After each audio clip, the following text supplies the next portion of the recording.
আমি ওনাকে সব ঘটনা খুলে বলায় ইমাম হুজুর অবাক হয়ে আমার দিকে তাকিয়ে বললেন, বাবারে, তুমি জানো তুমি কত বড় পাপ কাজ করেছ? তুমি কুফরি করছো, কালো জাদু করছো। এতে তোমার ঈমান চলে গেছে। তোমাকে আবার কালেমা পড়ে মুসলমান হতে হবে। তুমি বাবা বড় বিপদের মধ্যে পড়েছ। জানি না তোমার সামনে কি হবে। আমি তোমাকে পুরো সাহায্য না করতে পারলেও আমার সাথে থাকা বন্ধুজনের মাধ্যমে কিছুটা সাহায্য হলেও করতে পারবো। ইমাম হুজুরের কথাগুলো শুনে নিজেকে যেন বড় অপরাধী মনে হচ্ছিল। একটা মেয়েকে আপন করে পেতে কালো জাদু করা আমার ঠিক হয়নি। আমি ইমাম সাহেবের কথায় আবার কালেমা পড়ে মুসলমান হই, আর উনাকে বলি, আপনি একটু আপনার সাথে থাকা বন্ধুজনের মাধ্যমে খবর নিয়ে দেখুন তো আমার পেছনে ওই ভয়ঙ্কর মেয়ের অবয়বটা কেন পড়ে আছে। আমি কেন ওকে সব জায়গায় দেখতে পাই? আরেকটা কথা, আমি ওই মেয়েটাকে কালো জাদু করার পর ওই মেয়েটার কোনো কিছুই হচ্ছে না কেন? কবিরাজ তো বলেছিল কালো জাদু করলে মেয়েটা আমার জন্য পাগল হয়ে যাবে।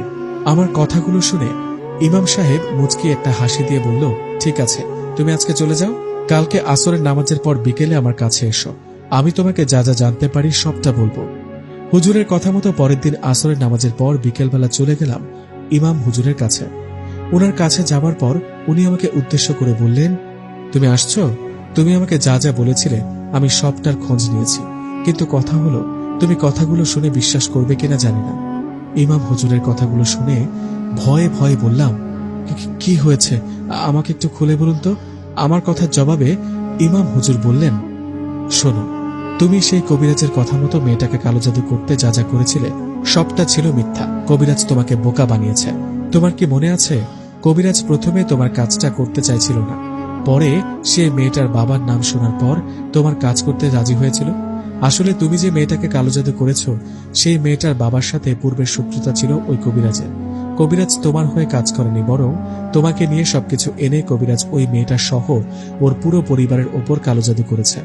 কবিরাজ কালো জাদু করে ওই পরিবারের সবাইকে শেষ করে দিবে। ইমাম হুজুরের মুখে কথাগুলো শুনে আমি যেন আকাশ থেকে পড়লাম। তাহলে কবিরাজ আমাকে এভাবে ধোঁকা দিল? আমাকে চিন্তিত দেখে হুজুর আরো বললেন, বিষয়টা এখানেই থেমে নেই।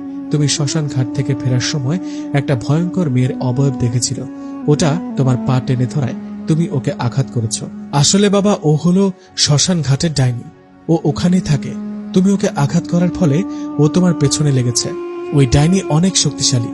তুমি বাবা ভালো কোনো হুজুর বা কবিরাজ দেখাও, আর বিষয়টা চেপে না রেখে তোমার মা বাবাকে খুলে বলো।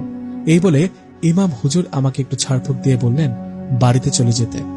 আমি হুজুরের কাছে ছাড়ফুঁক নিয়ে বাড়ির দিকে যেতে যেতে মনে মনে বলতে লাগলাম, কবিরাজ আমাকে এভাবে ধোঁকা দিল। আমি পায়েলকে কালো জাদু করে আমার প্রেমে পাগল করতে চেয়েছিলাম, কিন্তু কবিরাজ তা না করে উল্টো ওর পরিবারের সবার উপর কালো জাদু করল। ছি, আমি এরকম একটা কাজ কিভাবে করলাম? নিজেকে বড় অপরাধী লাগছে। আমার জন্য একটা পরিবার এভাবে শেষ হয়ে যাবে? আমি বেঁচে থাকতে তা হতে দিব না। একে তো শ্মশান ঘাটের ডাইনি আমার পেছনে পড়ে আছে, আর তার উপর আবার কবিরাজের ধোঁকা। কবিরাজ আমাকে ধোঁকা দেওয়ায় আমি 2 দিন পর ওনার সাথে দেখা করি। আমি কবিরাজের সাথে দেখা করে ওনাকে বলি, কেন আমার সাথে এমনটা করলো?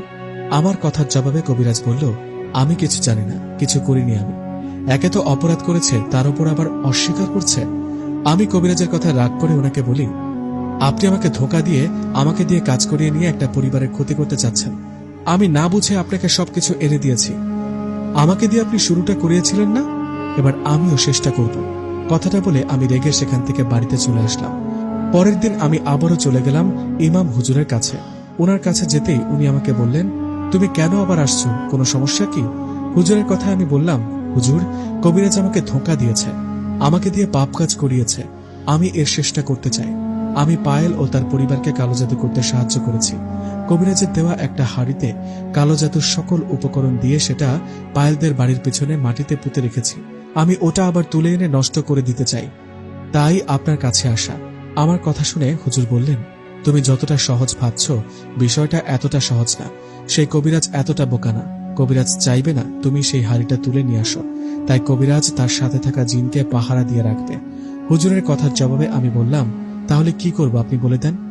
আমি চোখের সামনে একটা পরিবারকে এভাবে শেষ হতে দেখতে পারবো না। দরকার হলে আমি মারা যাব, তবুও আমি যা ভুল করেছি সেটা শেষটা করে ছাড়ব।